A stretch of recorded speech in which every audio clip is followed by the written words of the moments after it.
Hello' guys, আজি মই পুনৰ এবাৰ স্বাগতম জনাইছোঁ আপোনালোকক মোৰ নতুন এটা ভিডিঅ'লৈ। আৰু আজিৰ ভিডিঅ'টো কি কাম আজি কৰিম আৰু কি কৰি আছোঁ সেইবিলাকে মই আজি দেখুৱাম আপোনালোকক। চাই থাকক ভিডিঅ'টো শেষৰলৈকে। আৰু যদি ভিডিঅ'টো চাই ভাল লাগিলে লাইক কৰি দিব আৰু কেনেকৈ পালে কমেণ্ট কৰি জনাব। আৰু যদি মোৰ চেনেল নতুন চাই আছে তেতিয়াহ'লে ছাবস্ক্ৰাইব কৰিবলৈ নাপাহৰিব। বলক ভিডিঅ'টো আৰম্ভ কৰোঁ।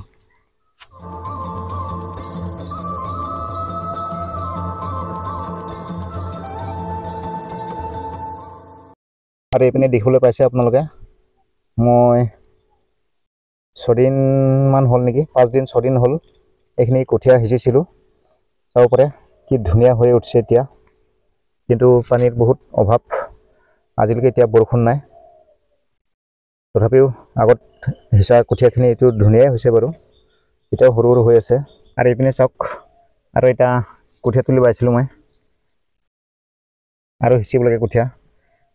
ইমান শুকান মাটিত কেনেকৈ কঠীয়া সিঁচিম চাওক, চাব পাৰে। মূলা সিঁচিলে যেনেকুৱা শুকানকৈ হাল বায় সেইটো চিষ্টেম হৈ আছে এতিয়া, পূৰা শুকান। চাব পাৰে ইমান শুকান মাটি, অলপো পানী নাই।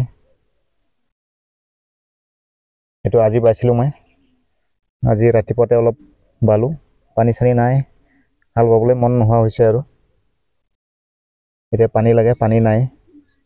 আৰু যেতিয়া পানী দৰকাৰ নাছিলে তেতিয়া পূৰা বৰষুণ দি আছিলে। আৰু এইপিনে আছে মোৰ ট্ৰেক্টৰখন,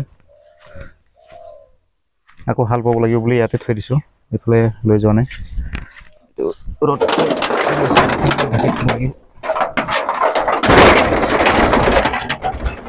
টিংপাতটো ঢাকি থৈ দিওঁ, এতিয়া ৰ'দৰ তাপটো নালাগিব বেছিকৈ। আৰু যোৱাকালি 5 তাৰিখ আছিলে, 5 জুন, আৰু বিশ্ব পৰিৱেশ দিৱস আছিলে। আৰু বহুত দুখ লগা বা বহুত বেয়া লগা ঘটনা হ'ল আমাৰ ইয়াত মানে আমাৰ পৰা আৰু 4 কিলোমিটাৰমান হ'ব, তাতে পাণবাৰী বুলি কোৱা জেগা এটা আছে। এইটো অৰুণাচলৰ আৰু অৰুণাচলৰ সীমা। তাত মানে বহুত দুখ লগা ঘটনা হ'ল, আৰু সেইটো মই নিউজৰ পৰা অলপ দেখুৱাই আছোঁ। বিশ্ব দিৱসৰ কাৰণে আমাৰ গছ ৰোপণ কৰিব আহিছিলে আমাৰ গঞা মানুহখিনিয়ে আহি মানে ইয়াত এই ছাঁতে বহি আছিলে, আৰু দুটামান মানে ধৰক ছাঁহে গছ তলত বহি আছিলে। অৰুণাচলৰ সেইখন ধাবাত এই ৱাইন শ্বপ দেখিছে, এখন অসমৰ মাটিতে ৱাইন শ্বপখন বহি আছে। তাৰপৰা দুটামান মদ খাই লৈ পিনে সিহঁতে নামি আহিলে, এটা দুটাকৈ আহি পিনে এই কি কয় ফেঞ্চিং বাৰীত সোমাই ল'লে, খেৰণি বাৰীত সোমাই লৈ পিনে সিহঁতে যেতিয়া সোমাই লৈ ফোন কৰি এইফালৰ পৰা বলেও পিক আপ এখন গাড়ীত 15-20টা একদম বন্ধুক লৈ আহিছে। আহি কোনো কথা বতৰা নাই, এই চুকৰ পৰা আহি পিনে গুলি কৰিছে এই ৰাত বহি থকা মানুহখিনিৰ লগত। আৰু লগে লগে এইফালৰ পৰা যিখিনিয়ে মানে ধৰক ৱাইন শ্বপৰ মাল খাই আহিছিলে, সেইখিনিয়ে লগে লগে আমাৰ ইয়াত মানুহ তাত ধৰি পিনে চুচুৱাই নি পিনে মাৰপিট কৰি 2টা মানুহ কাটিছে, মাৰিছে। অৰুণাচলী দুৰ্বৃত্তৰ দলটোৰ আক্ৰমণত থিতাতে নিহত হয় বগা চুতীয়া নামৰ লোকজন। চিকিৎসালয়লৈ নিয়াৰ পথত মৃত্যু হয় মণিতু গগৈ নামৰ লোকজনৰ। আহত কেইবাজনকো ভৰ্তি কৰোৱা হয় ধেমাজিৰ চিকিৎসালয়ত। মই প্ৰথমেই দৰ্শকসকলক দেখুৱাব বিচাৰিছোঁ, এয়া হৈছে মই য'ত উপস্থিত আছোঁ, এয়া হৈছে অসমৰ ভূমি, আৰু ইয়াৰ পৰা 500 মিটাৰ নিলগত সেয়া অৰুণাচলৰ ভূমি। ইয়াত এটা মন্দিৰ স্থাপন কৰা হৈছিল, স্থানীয় একাংশ লোকে ইয়াতে এটা মন্দিৰ স্থাপন কৰিছিল, কাৰণ এই ভূমিখিনি যাতে সংৰক্ষিত হৈ থাকে, এই ভূমিখিনি যাতে অৰুণাচলী লোকে অধিগ্ৰহণ কৰিব নোৱাৰে। কাৰণ ইয়াৰ পৰা 200 মিটাৰ 300 মিটাৰ পৰ্যন্ত আগলৈ যদি যায় তেতিয়াহ'লে তাত কিন্তু অৰুণাচলে নিজৰ মাটি অসমৰ ভূমি দখল কৰি তেওঁলোকে ইয়াত খেতি বাতি কৰে, ইয়াত ঘৰ বনাইছে। গতিকে এই ভূমিখিনি যাতে সংৰক্ষণ কৰিব পাৰে তাৰ বাবে এটা মন্দিৰ ইয়াত নিৰ্মাণ কৰা হৈছিল। কিন্তু অসম প্ৰশাসনে এই মন্দিৰটো অবৈধ বুলি ইয়াত ভাঙি দিছে। অৰুণাচলী লোকসকল যিসকলে তেওঁলোকে ইয়াত ভূমি অধিগ্ৰহণ কৰিছে তেওঁলোকক খেদাই পঠাব পৰা নাই। ইয়াত বনোৱা এটা মন্দিৰ ইয়াত ভাঙি পেলোৱা হৈছে। ইয়াত যদি কোনোবাই খেতি বাতি কৰিবলৈ আহে তেওঁলোকক ইয়াৰ পৰা কোৱা হয় যে ইয়াত অবৈধভাৱে খেতি বাতি কৰিব নোৱাৰিব। তেনে ঘটনা সংঘটিত হৈছে ইয়াত, আগতেও হৈছে তেনে ঘটনা। আগতো আমাক যেতিয়া আমি আহিছিলোঁ, যেতিয়া ৱাইন শ্বপখনক যেতিয়া আমি ভাঙিবৰ কাৰণে প্ৰথম যেতিয়া ৱাইন শ্বপখন বনাই আছিলে, বন বিভাগক খবৰ দিছিলোঁ, ধেমাজি SP-ক খবৰ দিছিলোঁ, সম্পূৰ্ণ জিলা প্ৰশাসনক দিছিলেগৈ। আমি স্মাৰকপত্ৰ দি আমি প্ৰগ্ৰেম কৰিছিলোঁ। তেতিয়া তাত আমাক গ্ৰেপ্তাৰ কৰিছিলে, আমাক মানে ধৰক থানাত বহাই ৰাখিছিল। কি কাৰণে গ্ৰেপ্তাৰ কৰিছিল? তেতিয়া আমি যেতিয়া অসমৰ মাটিত যে অৰুণাচলৰ মানুহে আহি ৱাইন শ্বপ বনাইছে, অসমৰ মাটিত আহি খেতি কৰিছে, অসমৰ মাটিত পকী ঘৰ সজাইছে, সেইবোৰ কথা যেতিয়া আমি বিৰোধিতা কৰিছিলোঁ, চৰকাৰ বিৰোধিতা কৰি আমি চৰকাৰক জানিব দিছিলোঁ। আমি নজনা কথাবোৰ আমি চকুত ভুৱাই দিছিলোঁ। তেতিয়া কিন্তু আমাৰ ওপৰত ভুৱা গোচৰ দি বা আমাক আন্দোলন কাৰ্যসূচীৰ পৰা আমাক উঠাই লৈ থানাত ঘণ্টাই বহাই আমাক সন্ধিয়া টাইমত আমাক এৰি দিছিলে। আপুনি চাওক, সেইখিনিতে এতিয়া বিবাদমান এলেকা মানি লৈছোঁ, ইয়াত কোনো আহিব নালাগে, কোনো নাহে।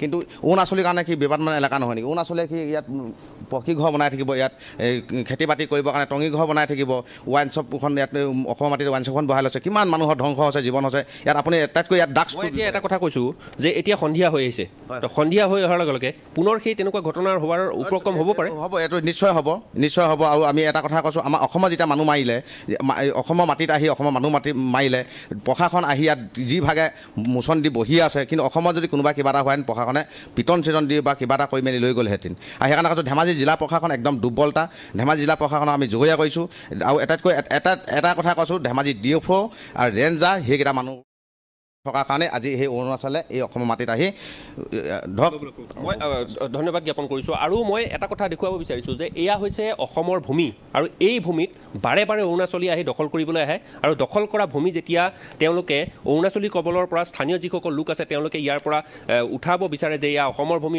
সংৰক্ষিত হৈ থাকিব লাগে তেতিয়া এইসকল লোকক বলপূৰ্বকভাৱে ইয়াৰ পৰা লৈ যোৱা হয় ভুৱা গোচৰ দি তেওঁলোকক জেলত ভৰোৱা হয় বা ইয়াত তেওঁলোকে কৰা খেতি বাতি বা ইয়াত মন্দিৰ আদি নিৰ্মাণ কৰিছিলে সেয়া ভাঙি পঠাই দিয়া হয় কিন্তু অৰুণাচলৰ যিসকল লোক আছে অৰুণাচলৰ যি দুৰ্বৃত্ত ইয়াত আক্ৰমণ কৰিবলৈ আহে তেওঁলোকক কিন্তু বাধা প্ৰদান কৰোঁতা কোনো নাই আজি বন বিভাগৰ কথা কোৱা হৈছে যে অসম অৰুণাচল সীমান্তৰ যি বিবদমান ভূমি আছে অসম অৰুণাচল সীমান্তৰ বিবদমান ভূমিসমূহৰ সীমা নিৰ্ধাৰণ কৰা হ'ব বুলি মুখ্যমন্ত্ৰীগৰাকীৰ সৈতে বাৰ্তালাপ কৰা হৈছে দুয়োগৰাকী মুখ্যমন্ত্ৰী চুক্তি স্বাক্ষৰিত কৰিছে সেই চুক্তি স্বাক্ষৰিত কৰাৰ পিছত কিন্তু আজি বিশ্ব পৰিৱেশ দিৱসৰ দিনা অসমৰ ভূমিত গছপুলি ৰোপণ কৰিবলৈ আহিছিল ইয়াৰ একাংশ লোকে সেইসকল লোকৰ ওপৰত আক্ৰমণ কৰা হ'ল আৰু সেই আক্ৰমণৰ প্ৰত্যুত্তৰ কিন্তু এতিয়ালৈকে যিসকলক আক্ৰমণ কৰিছিলে তেওঁলোকৰ প্ৰত্যুত্তৰ হোৱা নাই কাৰণ এতিয়া আমি যি খবৰ লাভ কৰিছোঁ যে আৰক্ষীৰ সৈতে অৰুণাচল আৰক্ষীৰ কথোপকথন হৈছে তেওঁলোকে কি কৰিব এতিয়ালৈকে কোনো ধৰণৰ অসম আৰক্ষীক এতিয়ালৈকে জনোৱা হোৱা নাই বা অসমৰ ৰাইজক আশ্বস্ত কৰিব পৰা এইসকল লোক যিসকল লোক ইয়াত উপস্থিত আছে এইসকল লোকক আশ্বস্ত কৰিব পৰাকৈ কিন্তু ধেমাজি জিলা প্ৰশাসনে হওক